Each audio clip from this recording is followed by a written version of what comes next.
That was such a great episode. Why didn't more people listen? Sometimes I feel like, is this thing even on? Hi, my name is Neil Matthews. I too have been exactly what I just described. Wondering and wanting a second set of ears to hear my show. Well, that's when I came up with Podcast Insight Solutions, providing you insight and solutions into your show. Whether that be improving your interview style, improving your questions, getting the guests to really come alive, or maybe it's the audio. That's always a little shaky, or maybe it's the editing. I could get better at that. Well, that's where Podcast Insight Solutions comes in. I'd like to listen to your show, provide a second set of ears, and help you come up with solutions to those problem areas in your show. Right now, we're offering a free 30-minute consultation to take your show from meh to shining like a diamond.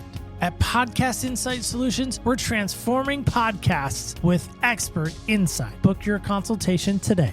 Welcome home to Other People's Shoes, where every step tells a story. Get ready for an emotional journey like no other with Homecoming. Our homes are more than just a place. It's where we find safety, comfort, and connection through intimate conversations, heartfelt anecdotes, and inspiring stories. We believe that everyone deserves to feel welcomed and secure in their own home. Let us remind you of the beauty and warmth that home should bring. Other People's Shoes, where every step leads you to Homecoming. Welcome home, one and all. My name is Neil Matthews. I, of course, am your host of Other People's Shoes. Welcome home. Welcome home. If you're not sure what we mean by welcome home, well, stick around because we're in this Homecoming series. Yes, the band is ready. Homecoming Queen is about ready to be crowned. Homecoming King is about ready to be. And before we get to the band and all the festivities and the parades and everything downtown, I guess we have to at least acknowledge the fact that college football is in full swing. For me, when I think about homecoming, I think about high school football, I think about college football. And my guest today, I got to tell you, is one of the most diehard Oregon Duck fans I think I have ever encountered. He is fresh off seeing Oregon defeat Ohio State. Yes, there was 12 men on the field on purpose. He might have been that 12th man for all we know. Help me welcome in my good friend and old, very old friend, I should say, Rick Romano. Rick, how are you today?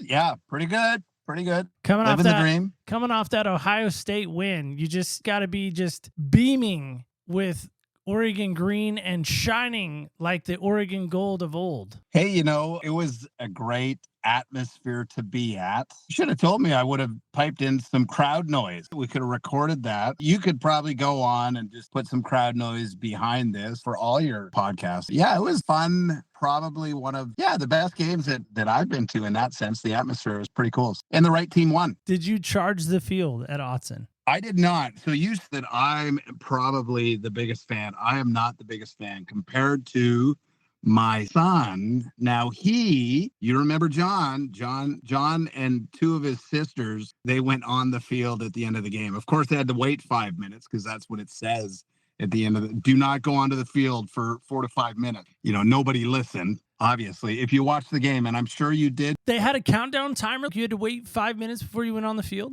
Well, no, before the end of the game, they said, wait 4 to 5 minutes. But I mean, as they put that up on the screen, the student section was already on the field. So it was like, okay. I mean, and if you watched the game, you would have seen people rush the field right away. So yeah, it was good though. I can only relate it back to when I went to North Carolina last year and I rushed the field when they beat Duke in double overtime during homecoming, by the way. Maybe that's a lot of where this sparked from, this idea of coming home and being in a homecoming series. It was pretty amazing. They did not have a clock that told people to stay off the field, which I think most people would have ignored anyway. Get the atmosphere. I get how exciting it must have been at Autzen. Those uniforms were amazing that Oregon wore. It's just quite fun. I'm sure people didn't come to hear us talk about that, even though we could probably do it all day long. So help us with this. If we were to find you maybe in a pair of shoes right now, what would be the pair of shoes we would find you in right this moment? In recent years, I have gone from Nikes to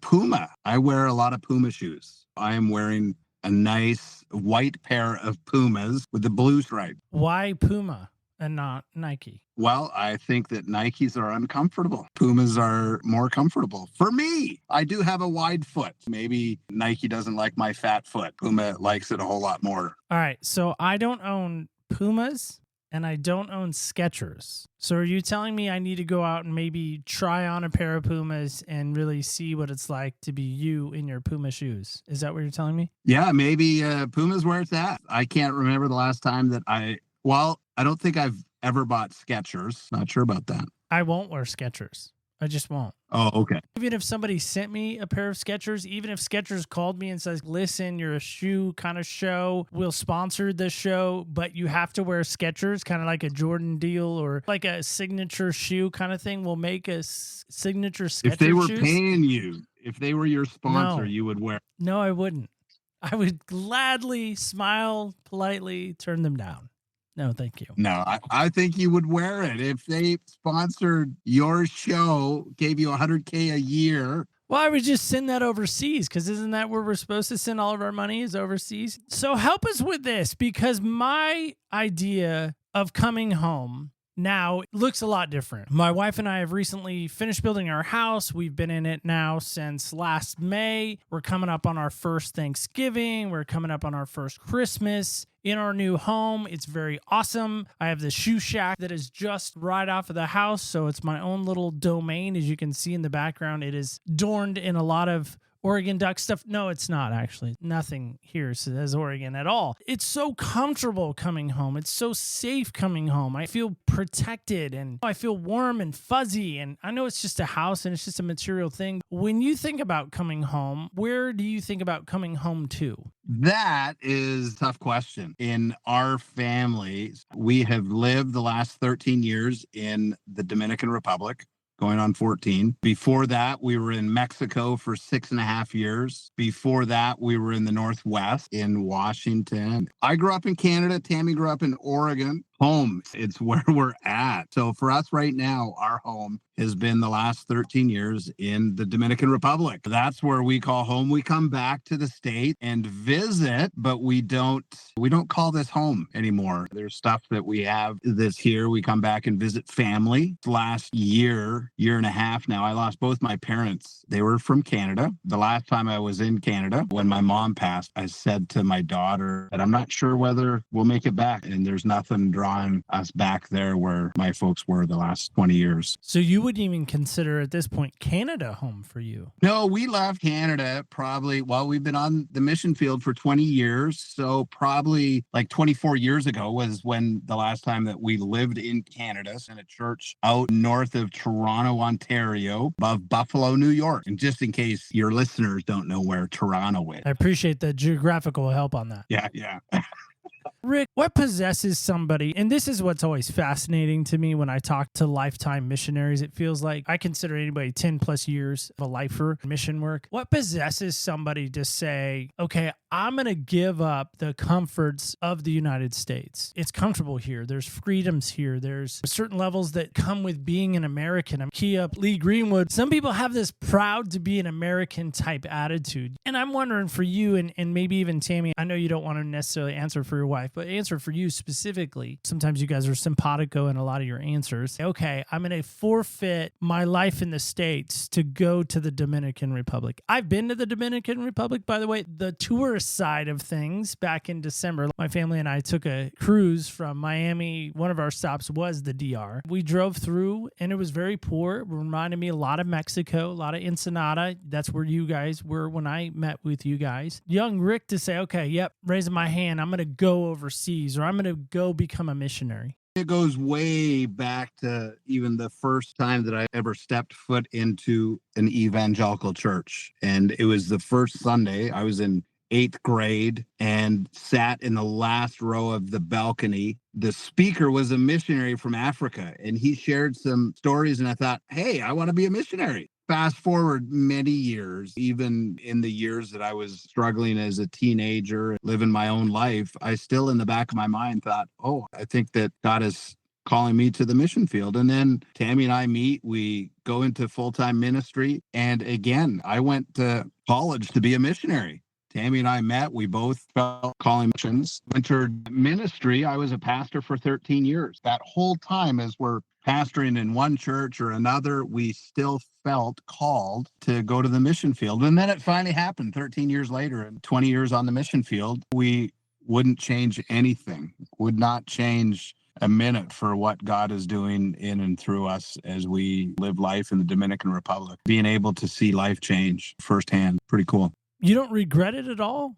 Never once thinking to yourself, man, life would be so much easier. Again, easier in the States. It seems like. Yeah, certainly. I wouldn't say regret. Sometimes as a parent, you go, did I really serve my kids well by pulling them out of the American culture and going to the mission field and them living the way that we live? Tammy wasn't a soccer mom, didn't drop the kids off for soccer. And I still not question it, but I still think through the stuff that our kids didn't get to experience here. Yet the stuff they did experience, their worldview is so different because of where they grew up. I mean, they always think things differently than probably 90% of American kids their age. How do you think your worldview was shifted and maybe shaped when you started traveling internationally and really serving people internationally?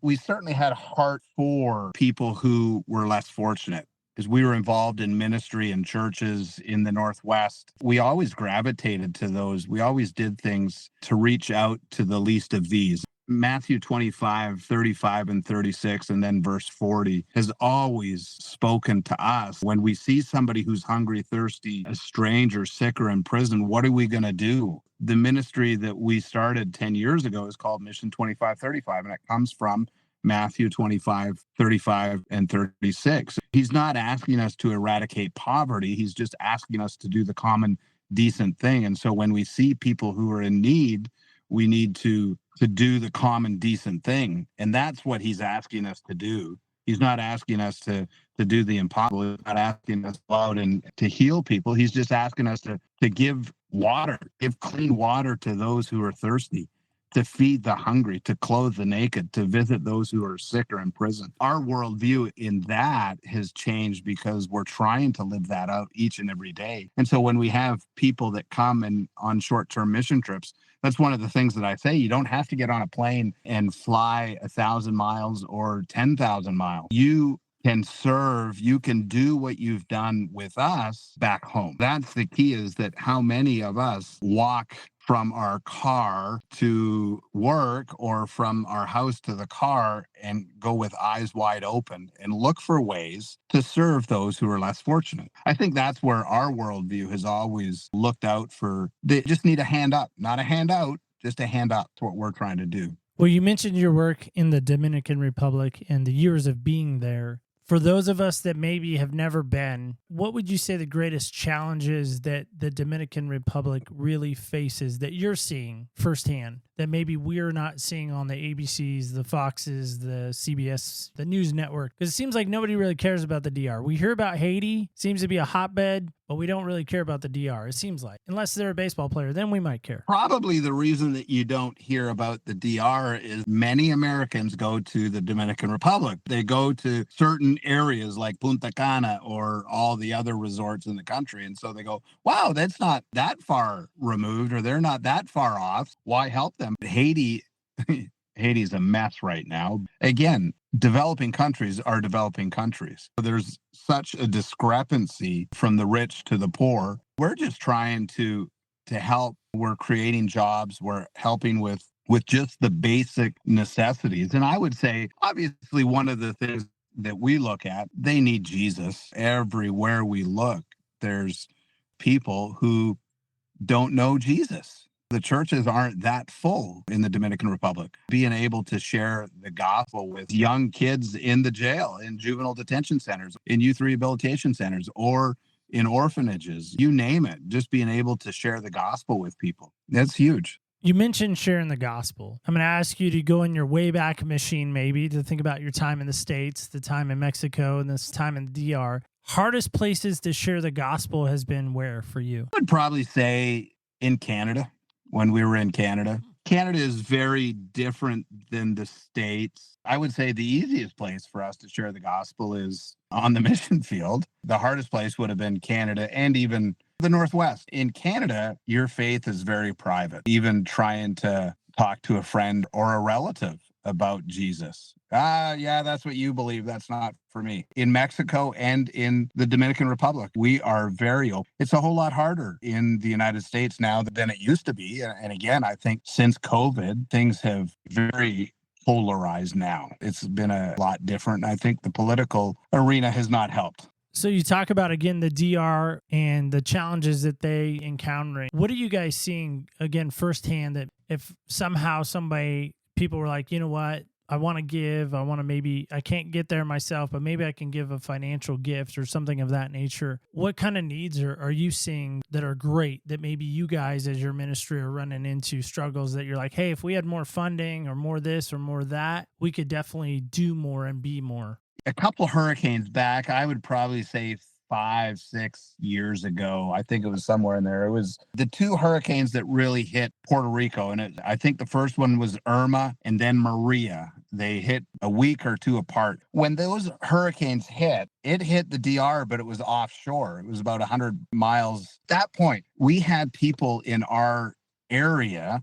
They were sending us videos and asking if we could help them with just a basic house. And they took the video from inside their house looking out, and you could see daylight. And as the water was coming through their house, and I thought, at that, we put up on social media, hey, anybody wants to help out? We were able to raise about $30,000 to build some houses. At that time, again, this is 5 or 6 years ago, we were able to build a house for about $3,000. After COVID, it's now over $7,000 for us to build a house. But again, you build a house, you go into a community. Every time we go into communities, if we're building a house in a community, people will come up and say, hey, can you please help me? There's no strings attached, like Habitat for Humanity, family that is receiving a house, sweat equity in it, and they're helping. They don't pay us. At the end of the week, we hand over the keys, and then we do a blessing on the house a couple weeks later. And it's amazing to see what that gift, that free gift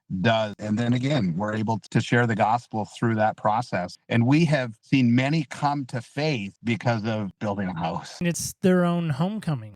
It's their own way of coming home and feeling safe and feeling secure and having a place of their own. That's got to be monumental for some of them, I would imagine. These houses are not houses like here. They're not houses that are in the Northwest. They're at 20 by 20, maybe 20 by 25, but not much more than that. Every house is different, depending on how many people are in the family. Sometimes we do 3 bedrooms. Sometimes we do 2 bedrooms and a bathroom. It's always up to them. Most of the places that we build, they have an outhouse. They would rather have a 3rd bedroom inside the house, build a bathroom on the outside. And we don't finish the houses. We do not put electrical in. It's studs on the inside. If they put up drywall later, they'll put electrical in. Obviously, there's no need for heat in the Dominican Republic. Maybe some fans, no AC, not in the areas that we build these. Just basic sheds. That's what we would call them, sheds. Back in the States. So just tell me, it's about 120 square feet? No, about 200 by 250 at the most. So 250 square feet. At the most. That's a big one. That's tiny. And you're getting 3 bedrooms in there? Yeah. Wow. And we call it a great room. Sometimes in the States, your bedroom would be that size, the master bedroom, I'm sure. Yeah, I'll have to ask my brother-in-law who built our house how big our bedroom is in comparison to a Dominican Republic. Well, I can tell you right now, the Shoe Shack is 121 square feet. Are you building houses of that size? Yeah, we build them bigger, at least 20 by 20. Nothing as small as the shack there. I just was trying to, in comparison to size. And how did you become this Bob Vila, Ty Pennington, extreme home makeover guy? Sure, you don't have a bus that moves away. Move that bus when you're like unveiling the new house to people. But how did you get to be the Tim the Toolman Taylor of the Dominican Republic? Just seeing a need. Originally, when we moved to the Dominican Republic, we were not building houses. When we were in Mexico, we were there 6.5 years and we built over 200 homes in 6.5 years. When we moved to the Dominican Republic, we were just looking at how we could walk alongside the local churches. And so we were building churches, doing some other stuff, but we weren't building basic homes. And again, it's seeing the need. I look at part of what I can do. I come back to the state. I come back to the churches, to our partner churches back here in the States, to do fundraising so that we could do what God's called us to do, so that we could bless people with homes, so that we can bless people with the basic necessities. Part of our job is to come back to the state, to the Northwest, to the Northeast, all over the state, local churches that partner with us everywhere. Did I ever think I was going to be Tim the Toolman Taylor? Absolutely not. I love to be able, at the end of the week, to be able to walk away with the house. When we were in Mexico, the first year, I think I picked out the colors, and it was like earth tone colors. And then I thought, it's not our house. When you built your house, you picked out the colors, even though it's that ugly baby blue. Let me stop you for a second. Actually, I didn't pick anything out on our current house. Not a thing. Part of it is we allow the people. There's this one house that we built. It was early on in what we're doing in the DR. Pepto-Bismol pink. It's like, really? Okay. They loved it. Again, we just built a house, turquoise blue. Okay, bright. They love it. They love their bright colors. Again, that's them being able to pick that out. They're involved in the painting. They're involved. Use a hammer. They can be involved in it. So that's sweat equities. That's awesome. Has anybody picked out a light blue house asking for a friend? Not for me, just a friend. Yes, we have built light blue houses, and man, are they ugly.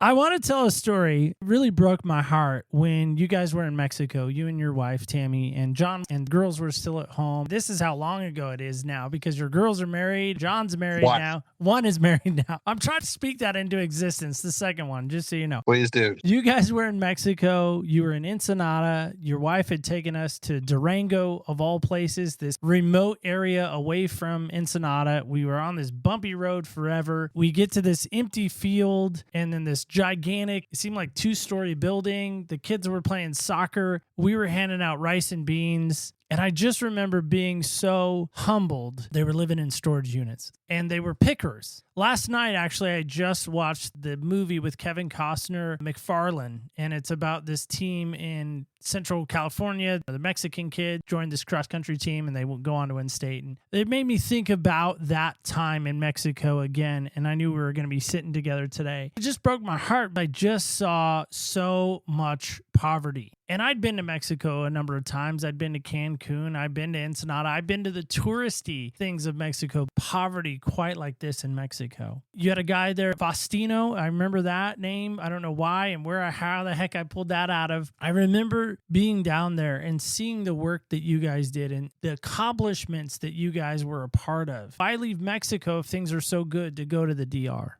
We were there 6.5 years. Probably about year 4, I felt like I wasn't using my entrepreneurial gifts. Very entrepreneurial and the stuff that we do. Tammy wasn't ready. We're serving and doing life. And again, we've always lived life with an open hand. Okay, God, this is where we feel that you're leading us, not closed-handed. And I think that most people, maybe I'm speaking out of line here, look at the world says, hey, this is mine. Don't touch it. Kind of thing. And we've lived life with an open hand and say, God, is this where you have us? And he opened up an opportunity for us to go to the Dominican Republic to do what we were doing in Mexico, but in the Dominican Republic. We went to visit and fell in love with the people. Been back to Mexico a couple times, probably 3 or 4 times. Tammy and John and I went back last October, a year ago. And it was great. We were able to see all the pastors that we worked with in Mexico. He is coming to the Dominican Republic next month. He's coming in November. We built a youth rehabilitation center in Mexico, and we built one in the Dominican Republic, and it's just about ready to open. Pastor Juan is coming to train our guys on the ground in the Dominican Republic. We still have quite a bit of a relationship with the pastors there, and we love them and miss them,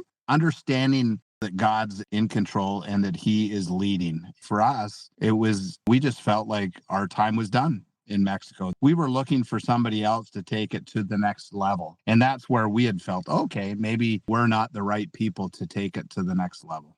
And you hear about that with an athlete. You hear about that with somebody who changes careers. I've reached the end. I've done all I can really do. It's time to now spread my wings. I loved what you guys did in Mexico. I look back on that mission trip that I went on. Granted, I never was part of building a house. Our team did. I was running around with you half the time learning Spanish, or you were trying to teach me Spanish. I felt very fortunate to never have to get my hands dirty. I still have never really shook your hand on that to thank you, maybe even hug you for that. I can't stand getting my hands dirty or getting them messy. I think what you guys did in Mexico was amazing. And I'm glad that you're able to kind of, in a sense, reinvent yourself or maybe duplicate that again in the DR. How can somebody learn more about what you guys are doing in the DR? If their church is willing, send some young people, some youth that direction as a missions trip or a missions opportunity. Yeah, first off, I'd say check Mission 2535. So mission spelled out 2535.org, or check out our stuff on social media, Facebook,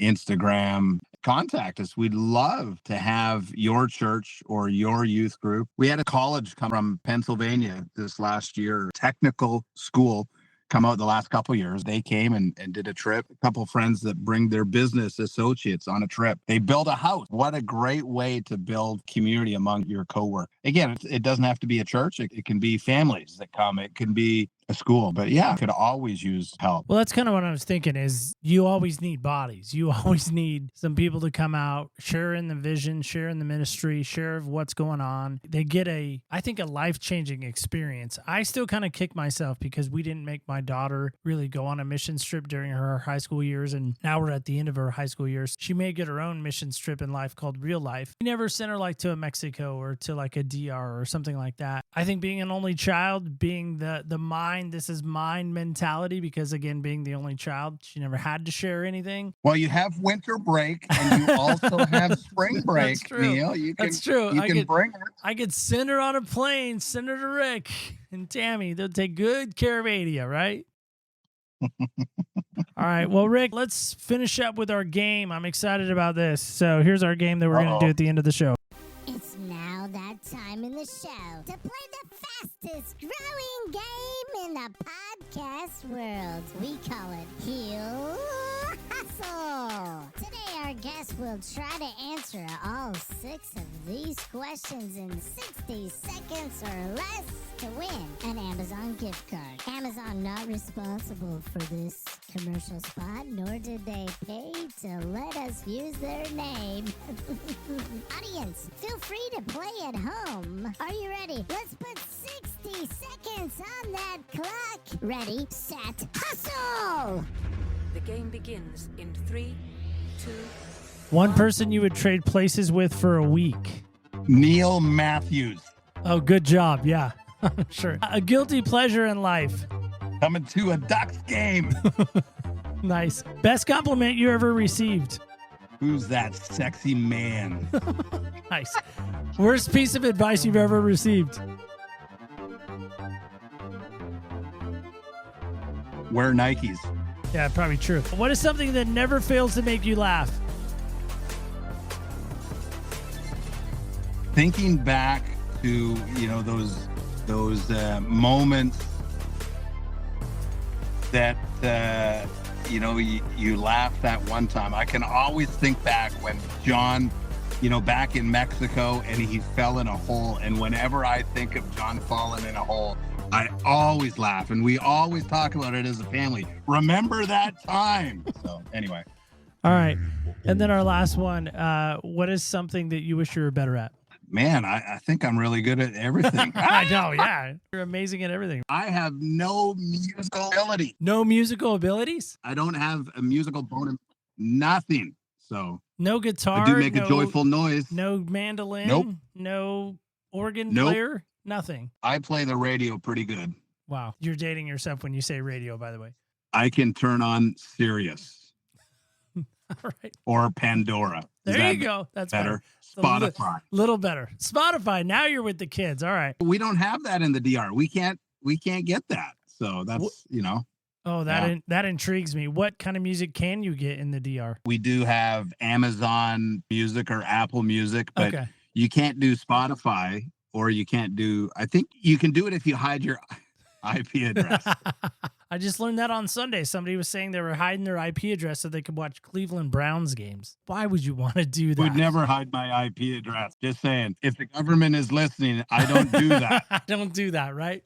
Well, Rick, thanks so much for hanging out with us today. We really appreciate all that you gave. I really love you so much. Love you and Tammy. Love the work that you're doing. I'm glad that we were able to connect again. We're part of the magnificent 7 of people that we lost shows for. So thanks for giving us another chance. You find the first show I think that was the better one. No, this was a great one.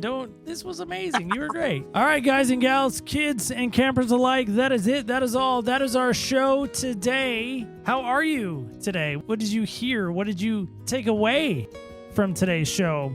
Well, I'll tell you what I took away. I took away a guy who said, listen, when you have a closed hand, nothing can get into it. So I'm just going to ask you right now, like just whatever you're doing right now, maybe just put that on pause. Okay, if you're driving, maybe don't put that on pause. Just look down at your hands and make a fist and just look down at them. Got that? Doing that? What can get inside that? The right answer is nothing. Okay, so if nothing can get inside of it, that means nothing can come out of it. Point to ponder, perhaps. So maybe that's like our heart. Maybe that's like our houses right now. It's like our houses and our heart are so locked up and so closed off, no one can ever be welcomed into them. I know with this election season, it's really easy to close off. It's really easy to shut the door. It's really easy to bury our head in the sand. But I just want to challenge you in this today, specifically today. How can you open up that hand? How can you open up that fist? How can you open up that home to maybe a different point of view? A different perspective, a different pair of shoes, maybe some Pumas, maybe some Skechers, who knows? Hang with us. We will be right back with you next week. This, of course, is a great way to connect with us, opspodcast.com. You can connect with us there. Connect with us on the social medias at OPS Podcast Show on our Facebook, Instagram, and X. And don't forget this. Remember, when you walk into the people's shoes, you really do get a different perspective on life. Thank you so much for listening. And again, stay tuned till next week when we walk in other people's shoes.